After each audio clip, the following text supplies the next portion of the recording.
This is Musclebox Radio, series number 2, episode 3. So in today's episode, I was extremely fortunate enough to be joined by Phil Graham. Now, Phil Graham is someone that I follow for an incredibly long time, since I kind of started in the fitness industry many years back. And Phil's just been someone that's always put out sound, evidence-based advice around fat loss, muscle building, bodybuilding, and also personal training for fitness professionals. So to give you a little bit of background, Phil was diagnosed with diabetes at the age of 16 and kind of used that as a way to learn about nutrition and training, stress management, and I'm gonna let him talk all about those kind of aspects and why he kind of got into the areas that he did. He used to be a top level bodybuilder, and he's going to share some of his experiences around doing that, where his passion kind of came from to get into bodybuilding. He's gone on to study nutrition, and he's an incredibly knowledgeable guy, puts out incredible information all the time, not only on his podcast, but also on his social media channels. So it was a great interview. I'm not going to talk much longer, but again, Phil, thanks so much for coming onto the show. And yeah, this episode was brought to you by Teambox. And if you have a question for the podcast, you want me to ask one of the guests, one of the other Teambox coaches, then you can email me at info@team-box.co.uk and we can get that answered for you on the show. If you want to check us out, read some of our blog pages, you can just head to Teambox, which is www.team-box.co.uk. Read some of those blogs. You can download for our newsletter emails, our ebook, and just kind of engage yourself within that information just to kind of help you improve your knowledge around nutrition and training, implement some good stuff which will help you see better results. And then one day, if you want to work with us, then the option is there for you to do that. So head over to that, get engaged, and without further ado, I will introduce the show.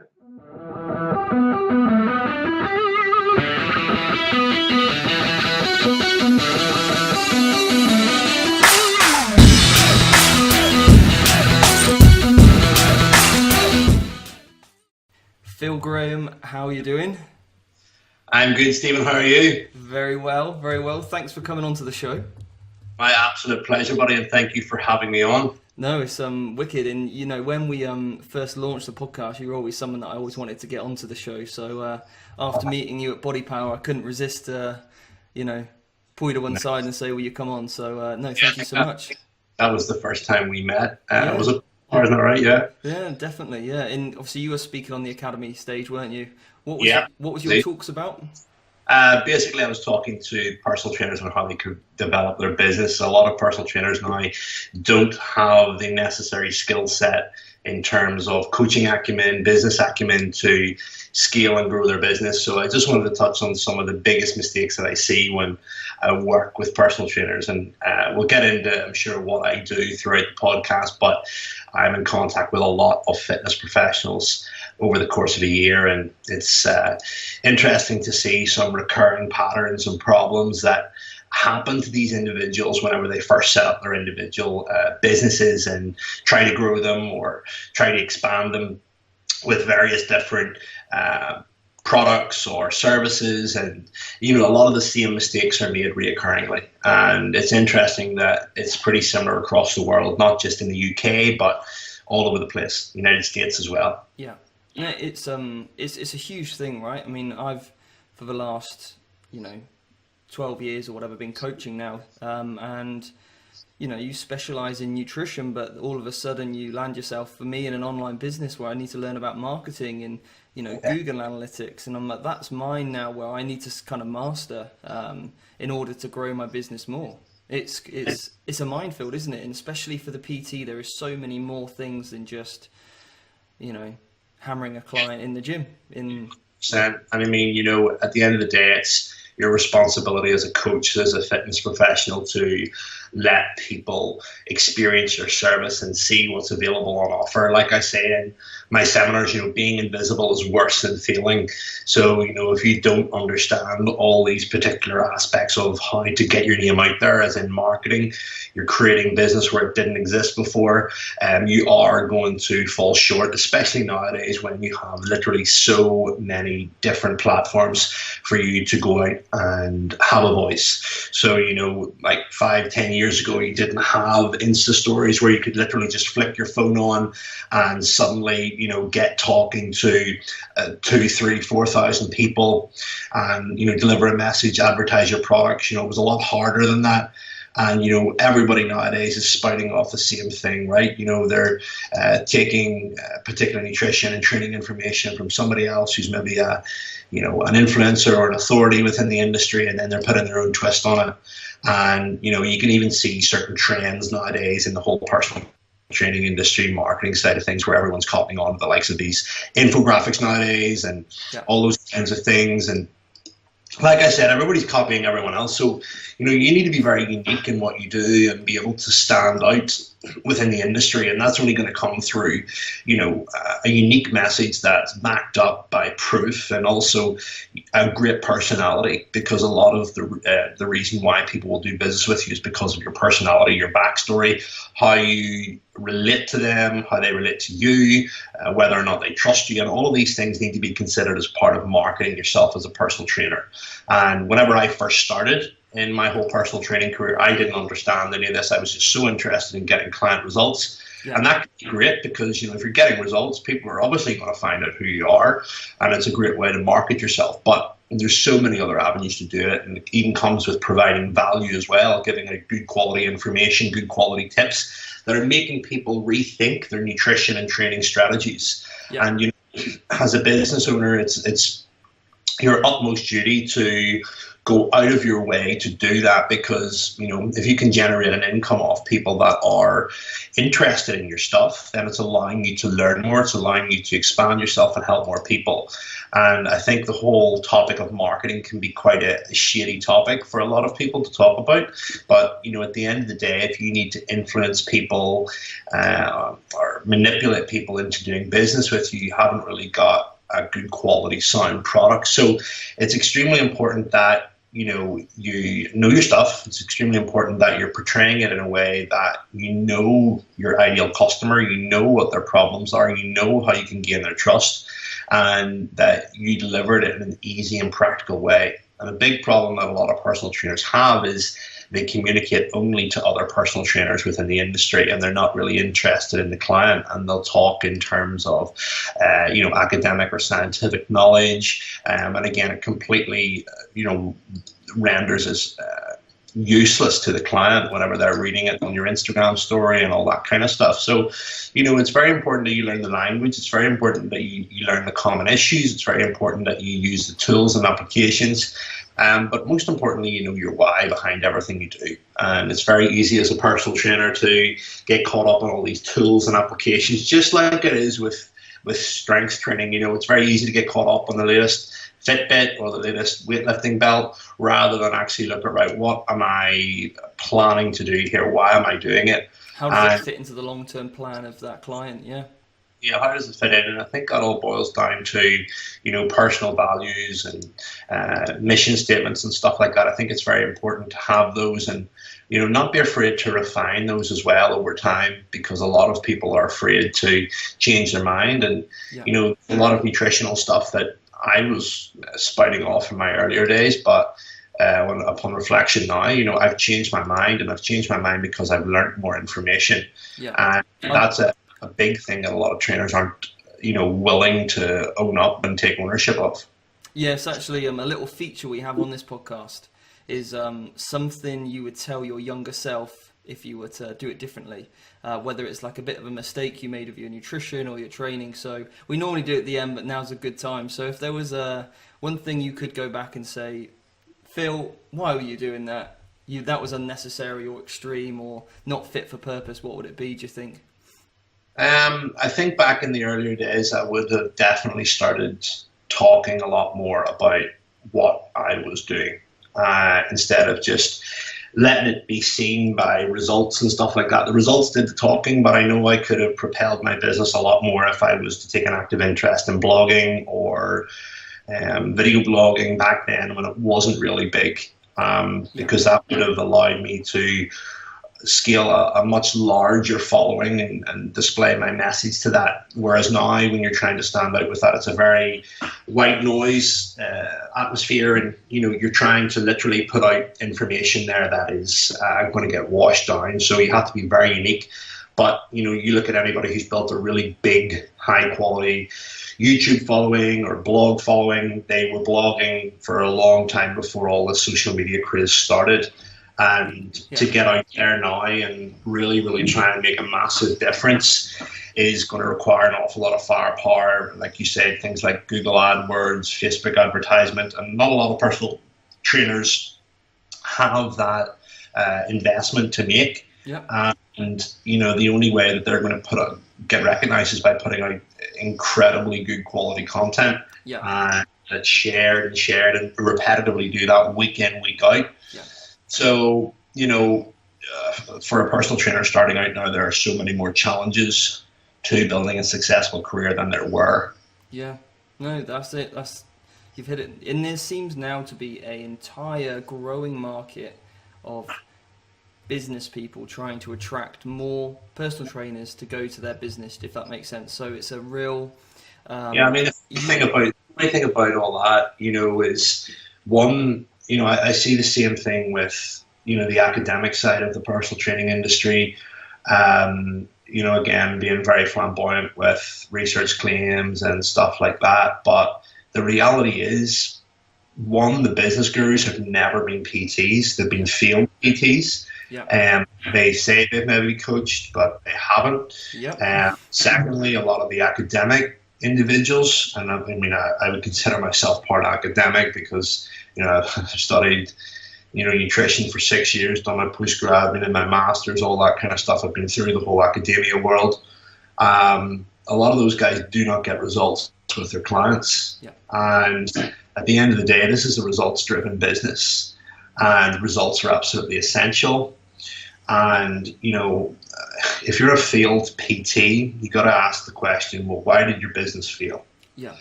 Don't get me wrong, there's some incredible coaches in the world that are field athletes, but they most certainly weren't a complete flop where they had to give it up to the point where it just wasn't working. They're normally taken out by injury or something like that. So, you have to ask yourself, well, if you're giving off information about how to run a PT business, but you've never worked a 40, 50-hour week, on the gym floor, and there's a lot more aspects behind it than the tools. Like I said, you need to know your why. You need to have a unique story and a unique message. And while business gurus will be maybe talking about leveraging your personal story and stuff like that, that's so generic. Everybody has a personal story, but how do you actually bring that to the point where you identify a niche and you talk to them? Exactly. Everybody's going to be saying, "Oh, I was overweight at one point, and then I hit rock bottom, and then I changed." It goes far beyond that, and there's a lot more things with relationships in the industry. Connections, the ability to do some work for free. Yourself when you were building your career, the amount of stuff that you maybe had to do for free first and see the long game in it, rather than just jumping in. And I see so many young personal trainers now that are just so focused on business and they forget the client.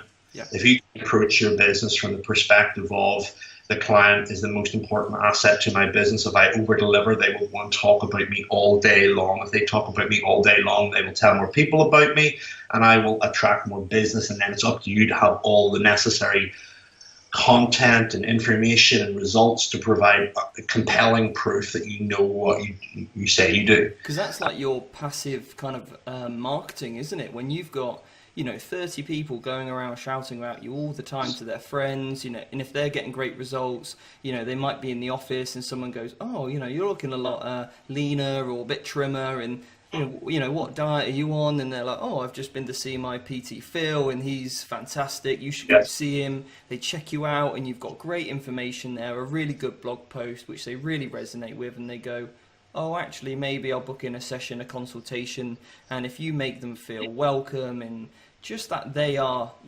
I think you always want to make them feel like you're their only client, if that makes sense. So, and then from that point, you're going to, gain their trust and hopefully build a good relationship where you can communicate well. There's honesty and trust in, they'll see your passion for it. So if you don't mind us rolling it back a little bit, Phil, when did you first start getting to bodybuilding? Talk a little bit about your competitions, if that's all right. I'd love to know. Yeah, I mean, first things first, I was diagnosed with diabetes at 16. I was overweight, I was inactive, and I basically wasn't anywhere near representative of the lifestyle that I lead now, or didn't have any values for health and fitness, didn't have any values for nutrition or anything like that. And long story short, I changed my whole lifestyle and attitude overnight because I was living with a condition that was literally going to kill me if I didn't look after it. So what I did after that was I became really obsessed with information on nutrition, lifestyle, exercise. And I realized that this information was literally going to save me. If I knew how to control my diet, my body weight, my stress, my lifestyle, I was going to stand a much better chance of controlling diabetes. So I was driven very intrinsically by the fact that I was going to die sooner.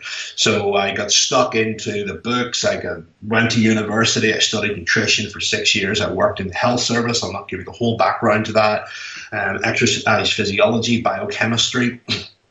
Quite an in-depth 6 years of academia, and then I went on after that and pursued all my post-degree qualifications. Nutrition was my main interest out of the whole lot.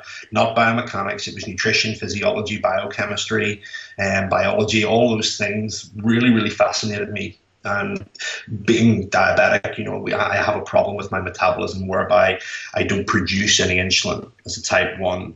And over that time, whenever I was learning, I began to realize how important exercise was, especially strength training for the control and management of diabetes. Basically, a muscle tissue has the capacity to take up more glucose, store more glucose, and ultimately help control blood glucose levels and also increase metabolic rate and keep me leaner. So it also looks cool too. It does. So You're right, man. It does.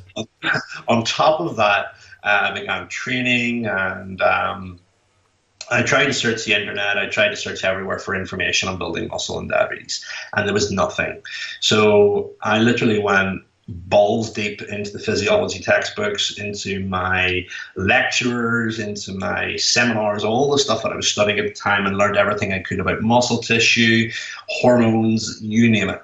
Yeah. And I began loosely talking about it while I was training and growing my bodybuilding career. And as I began to get in better and better shape, I then went to compete and won various local and national and international shows at a very young age. I picked up a lot of sponsorship. I traveled all over the world with it. And then I pulled out of bodybuilding at 24.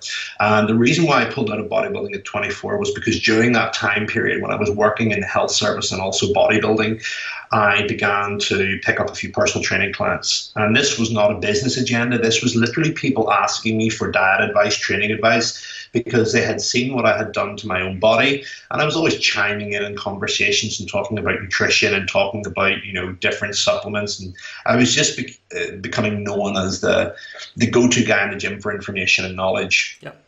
And it wasn't long until I started taking people on, applying my information, and I started to lose a lot of weight with my clients. They became evident. We had BMO back then. Results were posted up. People were seeing each other in the town. It grew from there, and the demand for my personal training service went up and up and up and up and up. And then I left the health service, which was quite a big decision to make because I had planned to be a dietitian in the health service. And I basically left that for personal training. I was, one, helping more people. Two, I was able to actually provide information that I felt was correct and valid based on the current evidence base. A lot of the stuff in the health service that would have been practicing or would have been preaching would not have entirely sat in line with how I feel about nutrition and public health. Yep. On top of that as well, I was also making a living, a much better living out of running my own business as a result of helping people. I was able to choose my own hours. And I did that from around about 18 years of age. So I started fairly young. Yeah. And I mean, that was loosely, I got diagnosed when I was 16. And I started loosely personal training around about 18, and then launched a full-on business with it around about 22, 23. So, that was a big journey in making that transition. And ever since that, the results piled up. I became known as the go-to in the country. I started writing for the local magazines, newspapers. I made a few TV appearances. My results literally every single month were coming out. People were expecting them. I was oversubscribed. I started speaking. When I started speaking, I started to become more recognized. And then eventually it got to the point where a lot of personal trainers were contacting me to train. And I was at the point where I was like, right, well, these guys are coming to me to get information off me to run their own businesses, right? How do I work this? So I was realizing that I'd reached a point where my learning and my experience had gained me a lot of respect. Yeah. And that was when I started mentoring personal trainers. And during that time, they would come and we would look at their business, look at what they were doing, look at how they were coaching their clients, look at the whole process. I would take them in groups, I would take them individually. And basically, I've pretty much anyone in Northern Ireland, in Ireland, and a lot of people in the UK that have done exceptionally well, I've mentored. I'll not mention any names, but we were able to get very transparent in what they were doing, what their mission was, and arm them with good quality information and systems to make a change. And that was all coming as a result of me having built that business myself in my younger days. And that's primarily what I do now. I don't personal train anymore. I've stopped that now. I'm 29 now. I started, as I say, personal training when I was 18 through.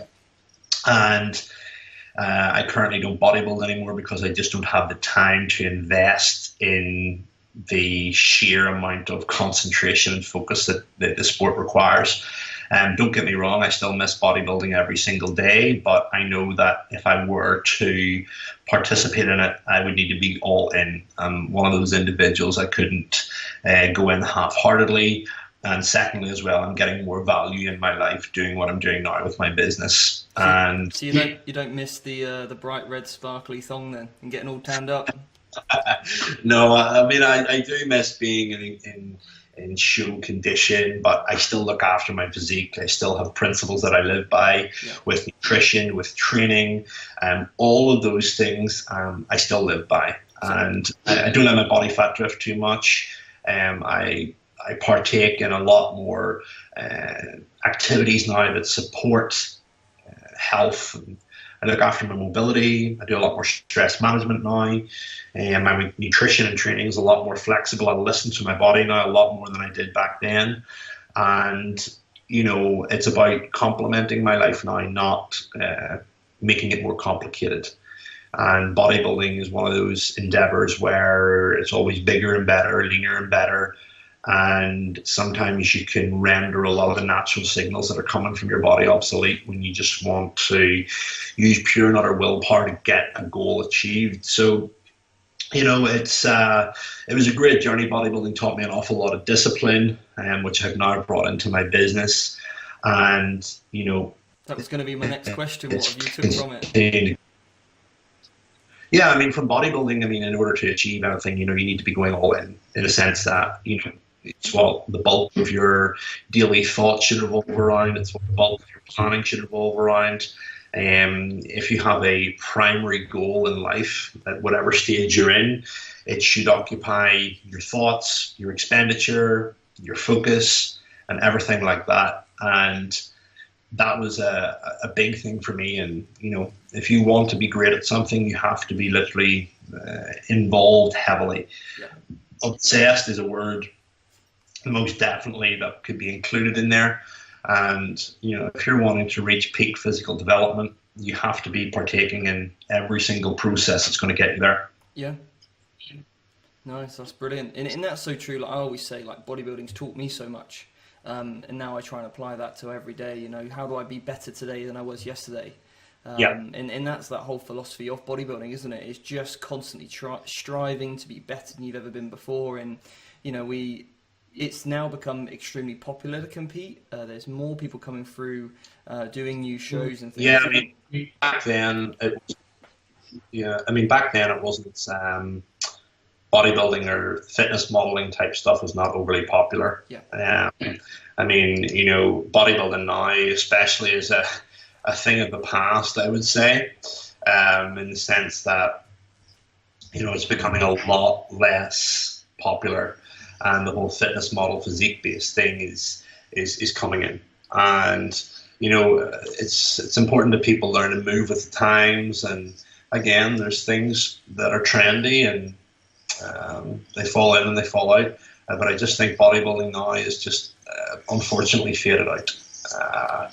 You know, especially the hardcore side of things. Yeah. You know, and you can see it. I mean, when you go to the shows and you look at the numbers, it's pretty evident that, you know, it's on its way out. And, you know, you look at the images on Instagram, you look at the images on all those places, and you'll see that they are primarily revolving around fitness and physique. Yeah. And, you know, that's just the way of the world, and, you know, you got to go with it. But even you can understand it too. You know, when you look into it and you address it, you know, it's much more marketable.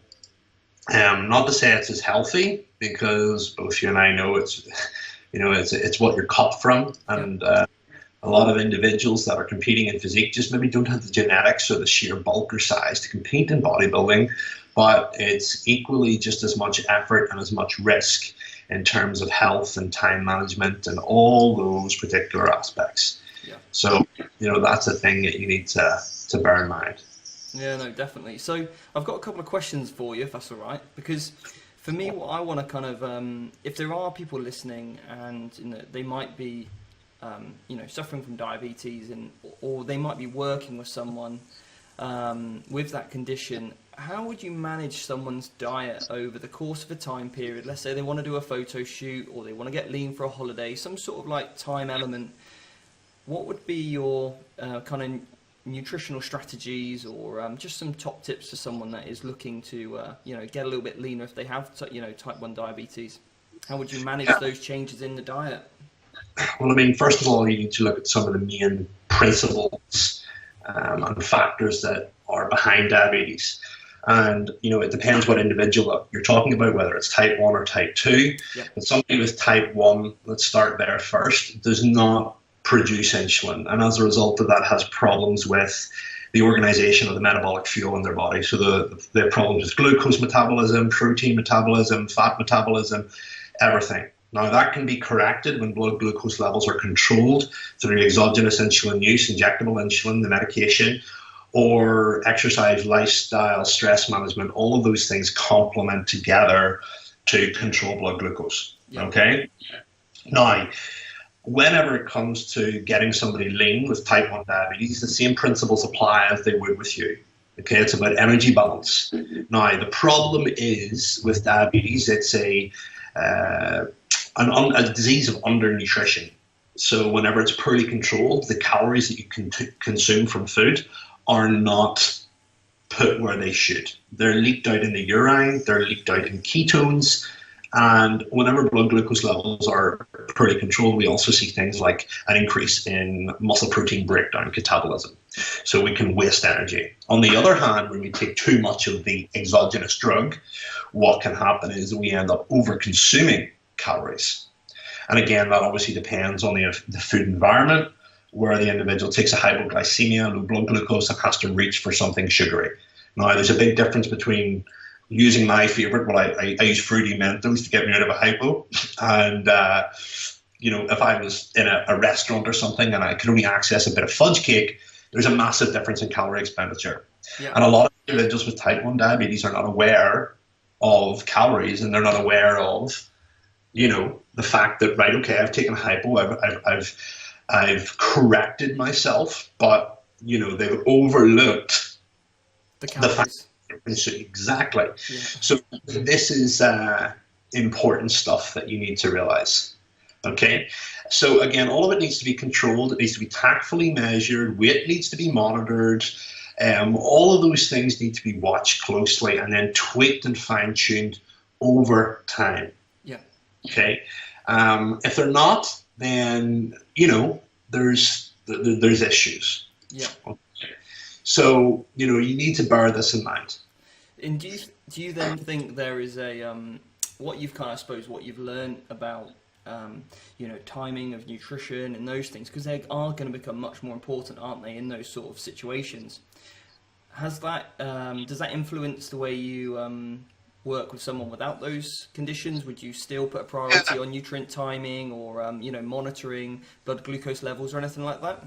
It's just very interesting for me because that's not something I particularly look at with my clients, is monitoring those things, but someone who's looked at it to the detail you have, maybe I'm missing something. So yeah, I think that was really good to know.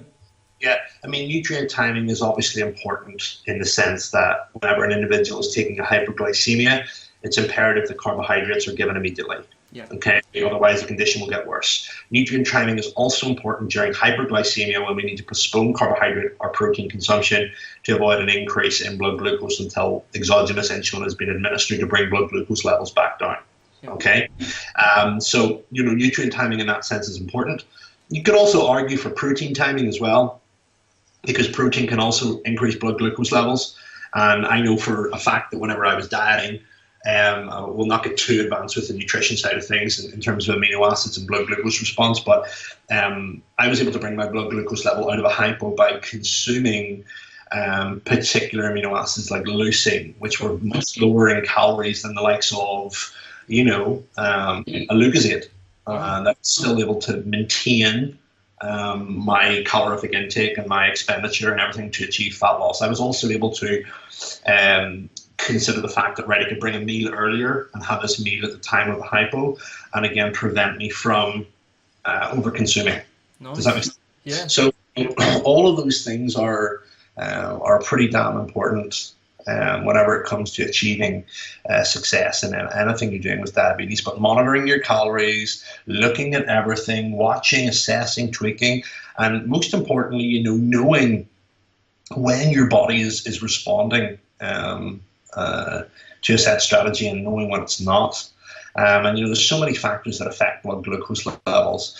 There is stress, there is food, there is hydration, there is strength training. I mean, strength training itself increases blood glucose levels, whereas cardiovascular exercise decreases blood glucose levels. And again, not many people with diabetes are going to understand why that happens. Yeah. Okay. But again, when you look at the physiology of what happens when you lift weights compared to whenever you do cardiovascular activities, there's a massive increase in certain counter-regulatory hormones like adrenaline, cortisol, all of those things. And when you look at the properties of those particular hormones, they increase blood glucose levels. So again, from a control perspective, strength training can be counterproductive to blood glucose control if it is not understood properly. That's why it's extremely important to educate yourself. And if there are any people with diabetes listening to this, it's of utmost importance that you prioritize learning as one of your main values. Because if you learn more, then you're going to be able to respond better. You can respond better, you will grow better, you will control your condition better. There's so many things that you have to consider, and that's just a big thing, a very important factor. Amazing. And obviously you released your book. Was that at the end of last year or the start of this year? Yeah, so the whole book, the Diabetic Muscle and Fitness Guide, I never intended to write that. That was literally the result of so many people asking me to contribute information. Yeah, I can see why. It's honestly, it's no doubt an amazing resource, and it's something that I'm gonna enjoy reading and learning more about. Because if I get that client that comes along, then the more knowledge I can gain, then I can then pass it on to them. And I think even if you're a PT, you don't know if that next client that you're going to meet on the gym floor might have type 1 diabetes, and for you to go, actually, I'm very well read, I've got a good knowledge base here, I can help you with, then that's a great way to go, isn't it? I mean, there's more people, the personal trainer is going to be working with more people in diabetes than ever before. And whenever it comes to operating your business, you have to have the skills in place. You have to understand what's going on. And if you don't, then, you're going to run into issues with growing your business and things like that. And also as well, all the metabolism aspects of diabetes, how insulin works, how testosterone works, how cortisol works, all those counter-regulatory aspects are so important to understand. Yeah. If you don't understand those, then you're ignoring basic exercise physiology. And as a coach, you need to know how your body uses fuel and why. So those are pretty important things that you need to look at. Okay. So where can people find your book if they want to learn more about that stuff? They can go to diabeticmuscleandfitness.com, or they can find it on Amazon. And there is guides there. There is a book there. I mean, the book is being bought and sold all over the world now. We're publishing in India, New Zealand, Australia within the next couple of weeks. So there really is a lot of individuals getting a lot of value out of this. And I'm so glad that it's been able to reach different corners of the globe and just really help educate and empower people. And some of the emails that I'm getting back are brilliant, and they're just so useful in terms of feedback for me moving forth with additional product creation and value creation. And now we're looking at putting a membership site together, which is going to be launched in August, end of August. Is that specifically about diabetes, or is that about personal training, or a combination of the two? So this is specifically for individuals with type 1, type 2 diabetes that want to build muscle and shred fat properly. So it's highly exclusive to those individuals, and it literally contains just so much information on in-depth exercise physiology, nutrition, training, but communicated in a very clear, practical, easy to understand way. Yeah. Again, it's all. I don't expect everyone to be an absolute expert in the sense of exercise physiology, understanding what's going on. That's never going to be the case. Yeah. So it's broken down, and we've got some great contributors. We have dietitians, exercise physiologists, clinical psychologists. There's some fascinating stuff in here, and we're looking at every possible angle of building muscle and performance in the gym when it comes to diabetes. So it's it's a very interesting project. It's certainly a lot of time and a lot of effort to get it done. As we were saying off the air there, it's around about 5 to 6 hours for every 1 hour of content. So it's a fairly chunky project, but I most certainly am very confident in terms of what it's going to provide the diabetic community when it's launched. So yeah, I'm very much looking forward to that. And again, you can sign up on diabeticmuscleandfitness.com and stay with everything that we're going to be launching. So yeah, I mean, that's pretty it. I think we had a few questions on Facebook as well. We did. We've got a special one. We got one from Scott Stevenson. Oh yeah, Scott. Yes, Scott was on my podcast there a few months ago. Scott's a great guy. Yeah, because I was on the Q&A with him and Martin McDonald and Emma Story-Gordon at the end, and Jamie Alderson at the end of Body Power, and it was the first time I've met him, and it was great actually to be in that environment where we could bounce ideas off each other and kind of elaborate on each other's points and counter rebuttals and all that kind of stuff. It was a really good thing, that round table actually. Yeah, Scott's a great guy. What was the question? I don't think I've seen it yet. He's put, "Hey Phil, here's a question for the show. If your public persona in success was somehow erased, e.g. you had to go into witness protection, you had the opportunity to rebuild your business, brand, etc. from scratch with a new name and identity, essentially unknown and unconnected to what you've been doing, e.g. you vanished for a year, got a complete plastic surgery makeover so you couldn't be identified, what would you do? Would you rebuild the same kind of business or do something else? And how would you do it differently the first go round?" I think that's an entire podcast in itself, but yeah. That's a great question. Yeah. Okay. Yeah, I would definitely go about um, pursuing the same business, but I would do it differently. I would talk about it earlier. Yep. I would have a lot more self belief in terms of driving forward, and just get on with things and do them. A lot of the fears and anxieties that I initially thought that I would have not happened yet. I would have been a lot more firmer with myself in terms of setting personal standards, in the sense of knowing who I want to work with and knowing who I don't want to work with. I think at the start you can tend to work with pretty much everyone just because you're starting out and it's on the table. And while that's okay to discover yourself, I mean, upon reflection, I know who I love to work with and I know who I hate to work with. Yeah. I do not like working with clients, and I'm sure you're the same, that micromanage me. I don't like working with clients that are telling me how to do my job. I don't like working with clients that are checking in every single second of the day, in the sense that they feel compelled to update me of when their next step is and if it's okay to take that step. Yeah. At the end of the day, I always do my best to anticipate every possible circumstance that a client could encounter. And a lot of people are always just wanting to know more. And that's the problem with the internet nowadays, is they're wanting to know more and more and more. And I'm sure, you see it yourself in your own business. There's clients that will invest a lot of money in coaching with you and your team, but they will still ask questions. They will still go and read other Instagram posts. They will still contact other coaches. And it's almost as if, very few people trust the process, trust their coach. They're always biased to information. Yep. And you have to answer yourself in the sense that, right, well, why did they not trust me in the first place? Did I not provide enough information? Was I not timely enough with my response?